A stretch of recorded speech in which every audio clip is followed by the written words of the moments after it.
దేశాలు చేసిన తప్పును మనం చేయకుండా ఇప్పటి నుంచే జాగ్రత్త పడాల్సిన అవసరం ఉంది. అక్కడి నుంచి స్కిల్లింగ్ మీద ఎక్కువ శ్రద్ధ పెడతాం.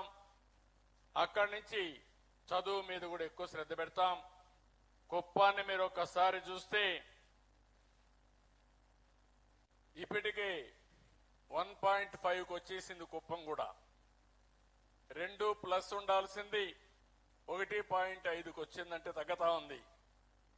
ఈరోజు సౌత్ కొరియా 0.9కు వచ్చింది. జపాన్ అయితే ఇంకా సమస్యలు వచ్చాయి. కాబట్టి రేపటి నుంచి మనం అందరం కూడా ప్రతి ఒక్క ఇంట్లో చర్చ జరగాలి. ఒకప్పుడు మన వాళ్ళు అనుకునేవాళ్ళం, ఎవరైనా పిల్లలు కనకపోతే గొడ్రాలు అనుకునేవాళ్ళం. అంటే ఆ స్టిగ్మా ఉండేది. వీళ్ళకి పిల్లలు పుట్టలేదంటే లోపం ఏదో ఉంది, వీళ్ళేదో తప్పు చేశారని. కానీ ఈరోజు మనందరం కూడా స్ఫూర్తిని తీసుకోవాలి. ఎక్కడికక్కడ ఇంకోటి కూడా గుర్తుపెట్టుకోవాలి. డబ్బులు వస్తే పిల్లలు కనడానికి ఆ కప్పులు కూడా ఇష్టపడరు, దంపతులు కూడా ఇష్టపడరు. డబ్బులుంది ఎంజాయ్ చేద్దాం అనుకుంటారు. మీకంటే ముందు మీ తల్లిదండ్రులు కూడా ఆ మాట అనుకోనుంటే మీరు వచ్చేవాళ్ళ అని అడుగుతున్న వాళ్ళని. ఈ విషయంలో వాళ్ళందరికీ స్పష్టత ఉండాల్సిన అవసరం ఉంది. మనందరి బాధ్యత. ప్రపంచం అనేది కంటిన్యూస్ ప్రాసెస్. ఇది సమాజం అనేది నిరంతరం ముందుకు పోవాల్సిన అవసరం ఉంది. ఇక్కడ స్కిల్ డెవలప్మెంట్కి ఎక్కువ బాధ్యత ఇస్తున్నాం. దాన్ని కూడా ముందుకు తీసుకెళ్తాం. 4వ పాలసీ మీరు వస్తే వాటర్ సెక్యూరిటీ. ఇది చాలా ముఖ్యం. మన కుప్పానికి కూడా చాలా సమస్యలు ఉన్నాయి. ఈ సంవత్సరం కూడా సమస్యలు ఉన్నాయి. అందరి నీవాగా వచ్చుంటే మనకి సమస్య తగ్గేది. ఆ పాలారులో చాలా చెక్ డ్యాములు కట్టాం, కానీ పాలారులో నీళ్లు రాకపోయింది. దానివల్ల ఇబ్బందులు వచ్చాయి. అందుకే రేపు జూన్ లోపల ఎట్టి పరిస్థితిలో అందరి నీవా నీళ్లు ఈ పాలారుకు వస్తున్నాయి. మొన్నే టెండర్లు పిలిచాం. నిర్దిష్టమైన టైం బౌండ్ ప్రోగ్రామ్ ఇచ్చాం. ఎట్టి పరిస్థితుల్లో ఆ నీళ్లు ఇక్కడికి నెక్స్ట్ ఇయర్ తీసుకొస్తాం. ఆ తర్వాత పాలారులో ఎన్ని చెక్ డ్యాంలు కావాలో కడతాం. ఎక్కడన్నా వీలైతే ఈ ట్యాంక్స్ కూడా కట్టి, రిజర్వాయర్లు కట్టి నీటి ఎద్దడి లేకుండా చేస్తాం. నిన్నే మీరు ఒకటి చూశారు, నదుల అనుసంధానం. నేను ముఖ్యమంత్రిగా 2014లో గోదావరి, కృష్ణా నదుల అనుసంధానం చేశాం. ఇప్పుడు మళ్లీ ఆలోచించి గోదావరి నుంచి కృష్ణా నుంచి నాగార్జున సాగర్ రైట్ మెయిన్ కెనాల్కు నీళ్లు తీసుకొచ్చి అక్కడ ఒక రిజర్వాయర్ కట్టి అక్కడి నుంచి నేరుగా పెన్నా నదికి బనకచెర్ల ద్వారా రాయలసీమకు అనుసంధానం చేయాలనుకుంటున్నాం. ఇది మెగా ప్రాజెక్ట్. ఇది 80,000 కోట్ల రూపాయలు. ఇది గాని పూర్తయితే కుప్పానికి కూడా గోదావరి నీళ్లు వచ్చే పరిస్థితి వస్తుంది. గోదావరి నీళ్లు బనకచెర్లకు వచ్చి అక్కడి నుంచి అంద్రీ నీవాకు వచ్చి అక్కడి నుంచి కుప్పానికి కూడా నీళ్లు వచ్చే అవకాశం ఉంటుంది. దానికి కూడా ప్రిపరేషన్ అవుతోంది. డిపిఆర్ అవుతోంది. వీలని తొందరలో దానికి కూడా శ్రీకారం చుడతాం. ఈ నదుల అనుసంధానం జరిగితే ఆంధ్రప్రదేశ్ రాష్ట్రానికి భవిష్యత్తులో నీటి ఎద్దడి ఉండదు, వాటర్ సెక్యూరిటీ వస్తుంది. ఇక్కడ ఇంకొక విషయం కూడా మిమ్మల్ని అందరినీ కోరుతున్నాను. నీరు అనేది మనకు ప్రాణం. నేను ఎన్నో సంవత్సరాలుగా పనిచేశాను. ఏదైతే భూగర్భ జలాలు పెంచాలి, వర్షపు నీరుని భూగర్భ జలాలుగా మార్చుకోవాలంటే చెక్ డ్యాంలు కట్టాలి, కంటోర్ ట్రెంచెస్ తోవాలి. అదే మరి ఎక్కడికక్కడ నీటి ప్రవాహానికి అడ్డుకట్టేసి ఆ నీరు భూమిలో ఇంకే విధంగా చేసుకోవాలి. భూమిని ఒక జలాశయంగా తయారు చేయాలి. ఇది చేయగలిగితే వర్షాకాలం కంటే ముందు 8 మీటర్లలో ఉండాలి, వర్షాకాలం తర్వాత 3 మీటర్లు ఉండాలి. 5 మీటర్లే మనం వాడే పరిస్థితి రాగలిగితే ఈ రాష్ట్రానికి రాబోయే రోజుల్లో భవిష్యత్తులో ఎప్పుడు కూడా నీటి సమస్య ఉండదు. నీళ్లుంటే ఏదైనా చేసే శక్తి వస్తుంది. నేను ఈ విషయం కూడా మీకు చాలా స్పష్టంగా కోరుతున్నా. దీనికి చాలా ప్రాముఖ్యత ఇస్తున్నాం. ఈ సంవత్సరం చాలా జాగ్రత్తలు తీసుకున్న వర్షం బాగా పడింది. 4000 టీఎంసీ నీళ్లు గోదావరి నుంచి సముద్రంలోకి పోయినాయి. 800 టీఎంసీ నీళ్లు కృష్ణా నుంచి సముద్రంలోకి పోయినాయి. అందులో 300 టీఎంసీ నీళ్లు గాని నదుల అనుసంధానాలు తీసుకురాగలిగితే ఇంకా కరువు ఉండదు. అదృష్టం కొద్దీ ఈ సంవత్సరం అన్ని రిజర్వాయర్లు నీళ్లు పెడితే ఈ సీజన్ లో కూడా 73% రిజర్వాయర్లో నీళ్లున్నాయంటే అది ఎన్డీఏ ప్రభుత్వం చూపించిన చొరవ అని చెప్పి మరొకసారి తెలియజేస్తున్నాం. మనకైతే ప్రాబ్లం ఉంది కానీ మిగిలిన ప్రాంతాల్లో నీటి ఎద్దడి లేదు. ఈ సంవత్సరం అలాంటి పరిస్థితి తీసుకొచ్చాం.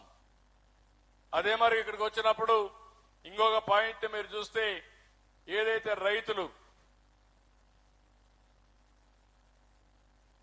రైతులకు ఆస్పిరేషన్స్ ఉన్నాయి, కోరికలున్నాయి, అందరితో సమానంగా పైకి రావాలనుంది.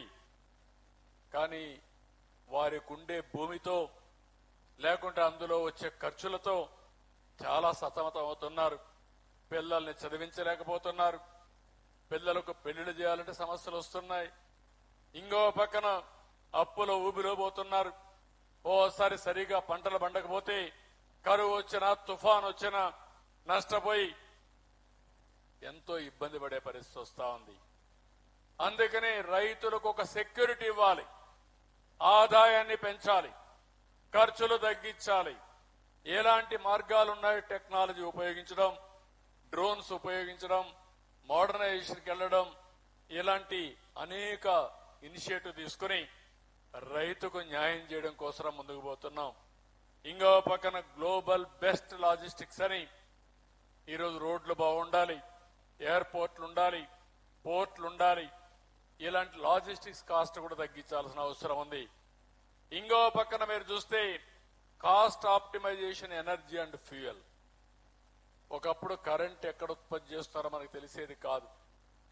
ఈరోజు మన ఇంటి మీదనే రూఫ్ టాప్ లో కరెంట్ ఉత్పత్తి చేసుకునే పరిస్థితికి వచ్చామంటే ఇది ఊహించని పరిణామం అని చెప్పి కూడా నేను మీకు తెలియజేస్తున్నా. ఈ రోజు మన కుప్పంలో గ్రామంలో 100% ఇంటి పైన రూఫ్ టాప్ కరెంట్ ఉత్పత్తి చేసి ఊరంతా కూడా అదే కరెంటు ఉపయోగించుకునే పరిస్థితి తీసుకొస్తున్నాం. రేపు మొత్తం కాన్స్టిట్యున్సీలో సోలార్ ఎనర్జీ అంతా కూడా ఇంటింటికి పెడతాం. అదే మరి ప్రతి ఒక్క పంప్ సెట్ దగ్గర కుసుమ్ కింద పంప్ సెట్ కింద ఇస్తాం. దీనివల్ల మనకు కావలసిన కరెంటు మనమే ఉత్పత్తి చేసుకుంటాం. ఒకవేళ రాత్రుల్లో కరెంటు ఉండదు కాబట్టి, ఎండలు ఉండవు కాబట్టి రాత్రిపూట కరెంటు కోసం బ్యాటరీ కూడా పెడతాం. బ్యాటరీ పెడితే గ్రీన్ ఎనర్జీ, పొల్యూషన్ లేకుండా మొత్తం కరెంటు ఉత్పత్తి చేసుకునే పరిస్థితి వస్తుంది. వాహనాలన్నీ కూడా ఎలక్ట్రికల్ వెహికల్స్ గా మార్చేస్తాం. బస్సులు గాని, స్కూటర్లు గాని, కడానమ్మి యొక్క సైకిళ్లు కూడా. సైకిల్ శుభ్రంగా మీరు చిన్న ఇది పెట్టేసుకుంటే నేరుగా రాత్రే ఛార్జ్ చేసుకోవచ్చు. ఎక్కడికి పోవాలన్నా పోయేదానికి ఎలక్ట్రికల్ సైకిల్స్ వచ్చేస్తున్నాయి. దానివల్ల మీకు ఆరోగ్యం బాగుండాలంటే తొక్కుంటూ వెళ్ళొచ్చు. బోరు కొడితే ఆన్ చేస్తే ఒక 5 నిమిషాలు ఇంటికి వెళ్లిపోయే పరిస్థితి వస్తుంది, ఆఫీసుకు పోయే పరిస్థితి వస్తుంది. ఫ్రెష్ ఎయిర్ ఉంటుంది కాబట్టి సైకిల్ ఇస్ ది బెస్ట్. కుప్పంలో రాబోయే రోజులు నడవడం గాని, సైకిల్ గాని, సైకిల్ ఎక్కితే సేఫ్ గా ఉంటాం, క్షేమంగా ఉంటాం, ఆరోగ్యంగా ఉంటాం. దీంట్లో అనుమానమే అవసరం లేదు. అందుకే మీకు కంఫర్ట్ ఇవ్వడానికి ఎలక్ట్రికల్ సైకిల్ కూడా తీసుకొస్తున్నాం. దానివల్ల ఇంకా అడ్వాంటేజ్ వస్తుంది. దీన్ని ఎనర్జీ కాస్ట్ అంతా కూడా తగ్గించడం. కరెంటు బిల్లులు కట్టలేక అవస్థపడుతున్నారు. ఆ కరెంటు బిల్లులు తగ్గించే విధానానికి శ్రీకారం చుట్టామని చెప్పి కూడా నేను మీకు తెలియజేస్తున్నా. ఇంకో పక్క మనం తయారు చేసే వస్తువులు, ఏ వస్తువు గాని పర్ఫెక్షన్ ఉండదు. మనం తయారు చేసే ఆహార ఉత్పత్తుల్లో పర్ఫెక్షన్ లేదు. టెక్నాలజీలో, సర్వీస్ ప్రొడక్ట్స్ లో పర్ఫెక్షన్ లేదు. అందువల్ల వేరే వాళ్ళు తయారు చేసిన వస్తువులు ప్రపంచంలో దానికి డిమాండ్ ఉంది, మన వస్తువులకు డిమాండ్ లేదు. డిమాండ్ లేదు కాబట్టి మనకి ఎక్కువ ఆదాయం వచ్చే పరిస్థితి కూడా లేదు. అందుకే టెక్నాలజీ నుంచి అన్ని కూడా ఆలోచిస్తున్నా. ప్రోడక్ట్ పర్ఫెక్షన్ కోసం ముందుకు పోతున్నాం అని చెప్పి కూడా నేను మీకు తెలియజేస్తున్నా. ఇంకో పక్క స్వచ్ఛ భారత్ కుప్పం ఈ విషయంలో కూడా మీరు గుర్తుపెట్టుకోవాలి. పరిశుభ్రంగా పెట్టుకోవాలి మన గ్రామాన్ని, మన ఇండ్లు పరిశుభ్రంగా ఉండాలి. అదే మరి ఎక్కడ చూసినా పచ్చదనం ఉండాలి. మన ఆలోచనలు కూడా శుద్ధమైన ఆలోచనలు ఉండాల్సిన అవసరం ఉంది. ఇంకో పక్క ప్రతి ఒక్కరికి మరుగుదొడ్డు ఉండాలి. అదే మరి ఇంటింటికి ఏం కావాలో అన్ని వర్కౌట్ చేస్తాం. ఇంకో పక్క మురికి కాలువలన్నీ పరిశుభ్రంగా ఉండాలి. అదే మరిగా మనం వదిలిపెట్టినటువంటి చెత్త చెదారం అన్ని వేస్ట్ కాకుండా దాన్ని వేస్ట్ నుంచి కాంపోస్ట్ తయారు చేసి సంపద సృష్టించే మార్గాలున్నాయి. దానికి కూడా శ్రీకారం చుడతాం. వీలైనంత తొందరలో ఈ కుప్పాన్ని ఒక స్వచ్ఛ కుప్పంగా తయారు చేసే బాధ్యత ఇక్కడుండే మీ మీద వదిలిపెడుతున్నాను. ఈ నియోజకవర్గంలో ఉండి ప్రజలందరికీ వదిలిపెడుతున్నా. జపాన్ లో మీరు చూస్తే ఎక్కడన్నా ఒక కాగితం కనపడితే ఆ కాగితాన్ని తీసుకుని పర్సులో పెట్టి ఇంటికి వెళ్లిన తర్వాత డస్ట్బిన్ లో వేస్తారు. అందుకే రోడ్లు కూడా వాళ్ళు క్లీన్ చేయరు, అంత క్లీన్ గా ఉంటాయి. అలాంటి సంస్కృతి మనకు రావాలి. అలాంటి అలవాట్లు మనం నేర్చుకోవాల్సిన అవసరం ఉంది. లాస్ట్కి వచ్చే కొందికి టెక్నాలజీ, డీప్ టెక్. అందరికీ ఫోన్లు ఉన్నాయి. ఇప్పుడు మీ ఫోన్ ద్వారా మీరు వాడేది 10% కూడా మీరు సరిగా వాడుకోవడంలా. ఇప్పుడు కొత్తగా సెల్ఫీలు తీసుకోవడం నేర్చుకున్నారు. అంతవరకు వచ్చారు. కానీ ఆ సెల్ఫీతోనే లాభం లేదు, ఇంకా చాలా లాభాలున్నాయి. తొందరలోనే రియల్ టైం గవర్నెన్స్ లో కూడా ఏదైతే మీరు అనుకున్నట్టు వాట్సాప్ గవర్నెన్స్ తీసుకొస్తున్నాం. 150 పనులు మీరు ఇంట్లో కూర్చొని మెసేజ్ పెడితే ఇమ్మీడియట్ గా మీకు సమాధానం చెప్పే విధానానికి తొందరలోనే శ్రీకారం చుడుతున్నామని చెప్పి కూడా నేను మీకు తెలియజేస్తున్నా. ఏ సర్టిఫికెట్ కావాలన్నా ఆన్లైన్ లో తీసుకునే ఏర్పాటు చేస్తాం. అప్పుడు ఇంకా ఆఫీసు పోయే పని లేదు. ఆఫీసు పోయే పని లేకపోతే లంచాలు ఇచ్చే పని లేదు. ఇవన్నీ కూడా కొన్ని సిస్టమ్స్ పెట్టారు. ఎక్కడికక్కడ కాంప్లికేట్ చేసి తిప్పి మనకు విసుగు పుట్టి కడాన ఈ పని వదిలించుకోవాలనే భయంతో డబ్బులిచ్చి పనులు చేయించుకునే పనులకి శ్రీకారం చుట్టారు. ఇప్పుడే రేపే నేను జననాయకుడిని ఒక పోర్టల్ ని ఇనాగరేట్ చేస్తున్నా. దాన్ని కూడా వాట్సాప్ గవర్నెన్స్ కి ఇంటిగ్రేట్ చేస్తా. మీకు ఏ సమస్య ఉన్నా ఆ సమస్యను పరిష్కారం చేయడం కోసం నేను ముందుంటానని మరొకసారి మీ అందరికీ హామీ ఇస్తున్నా. ఇది టెక్నాలజీ సాధ్యం. నేను కూడా సమీక్షలు చేస్తాను. సమీక్షలు చేసి ఎవరైతే సమస్య పరిష్కారం చేయరో, ఎందుకు పరిష్కారం చేయలేదో దానికి రీజన్ కూడా తెలుసుకుంటా. దానిపైన యాక్షన్స్ కూడా తీసుకుంటా. నా ఉద్దేశం ఒకటే, ప్రజలకు న్యాయం జరగాలి, సుపరిపాలన ఇవ్వాలి.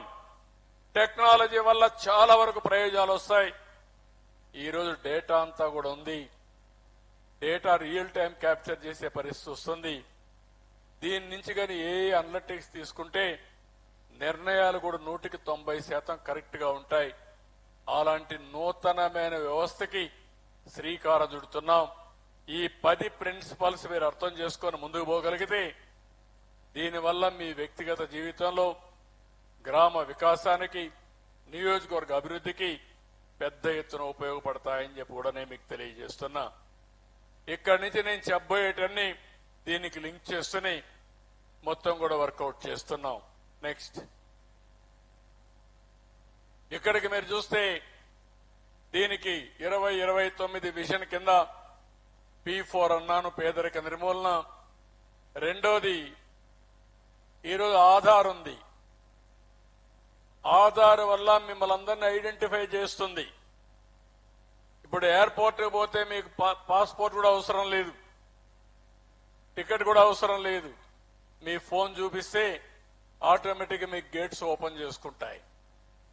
అంటే మీరు ఎవరు వ్యక్తిని ఐడెంటిఫై చేసే బాధ్యత ఆధార్ ద్వారా రియల్ టైం జరిగిన తర్వాత చాలా దేశాల్లో ఈ అడ్వాన్స్ టెక్నాలజీ ఉపయోగించుకుని ముందుకు పోయే పరిస్థితికి వచ్చారు. ఒకప్పుడు ఏదైనా డబ్బులు ఇస్తే చాలా తప్పులు జరిగేటివి. ఇప్పుడు అది కూడా లేదు. మీ యొక్క ఫింగర్ ప్రింట్ తీసుకుంటున్నారు. ఆధార్ అథెంటికేషన్ తీసుకుంటున్నాం. మీరు ఆ డబ్బులు ఎప్పుడు తీసుకున్నారు, ఎక్కడ తీసుకున్నారో మెజర్ చేసే పరిస్థితి వచ్చింది.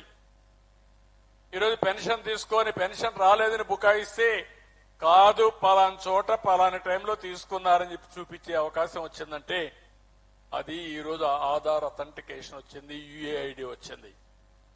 దీన్ని కుటుంబ వారిగా పెట్టాం. ప్రతి ఒక్క ఇల్లు ఈరోజు జియో ట్యాగింగ్ చేశాం. మీ ఇంటికి అవసరమైతే కష్టం వస్తే ఒక మెడిసిన్ పంపించాలంటే ఎవరిని అడగక్కర్లేదు, ఒక డ్రోన్ పెట్టి మీ ఇంటికి ఆ మెడిసిన్ పంపించే పరిస్థితికి ఈ ప్రభుత్వం వస్తున్నామని చెప్పి కూడా నేను మీకు తెలియజేస్తున్నా. అలాంటి వినూత్నమైన టెక్నాలజీ మొన్న వచ్చింది, వరదలు వచ్చాయి. నేను ఇవన్నీ అప్పుడు చేయగలిగుంటే నేరుగా కంట్రోల్ రూమ్ నుంచి ఒక 100 డ్రోన్స్ పెట్టి అన్ని ఇండ్లకు భోజనం మిద్ది పైన వదిలిపెట్టేవాడిని. మళ్ళా వాళ్ళు ఒక లెటర్ పంపిస్తే ఏం కావాలన్నా కూడా తిరిగి మళ్ళా పంపించేవాళ్ళం. ఇలాంటి వినూత్నమైనటువంటి ఇవి వచ్చేసాయి. కాబట్టి అలాంటివన్నీ చేసి ముందుకు పోతాం. ఇంకో పక్కన మీరు చూస్తే ప్రతి ఒక్క కుటుంబాన్ని ఆలోచిస్తున్నాను. మీకు ఎంత భూమి ఉంది, ఏం పని చేస్తున్నారు, మీ ఆదాయాన్ని ఎట్ట పెంచాలి, ఏం చేస్తే మీ ఆదాయం పెరుగుతుంది. ఓసారి బాగా పనిచేసిన మీ ఆదాయం రావడం లేదు అంటే అక్కడక్కడ కొన్ని లోటుపాట్లు కానీ అలాంటి ఉన్నప్పుడు జరగడం లేదు. అవన్నీ కూడా కరెక్ట్ చేస్తాం. ప్రతి ఒక్క ఫ్యామిలీని ఆర్థికంగా పైకి తేవాలని ఆలోచన చేస్తున్నారు. చేసిన తర్వాత ఒక గ్రామంలో 100 కుటుంబాలు ఉంటాయి, 20-30 కుటుంబాలు పైన ఉంటాయి, ఒక 20-30 కుటుంబాలు ఆవరేజ్గా ఉంటాయి, ఒక 20-30 కుటుంబాలు పేదరికంలో ఉంటాయి. నా దృష్టి అంతా పేదవాళ్ల పైన ఉంటుంది. నా జీవితాంతం ఆ పేదరిక నిర్మూలన కోసం వాళ్ళని పైకి రావడం కోసం పనిచేస్తానని కూడా మీ అందరికీ హామీ ఇస్తున్నా. మేము తీసుకునే పాలసీల వల్ల అందరూ బాగుపడతారు.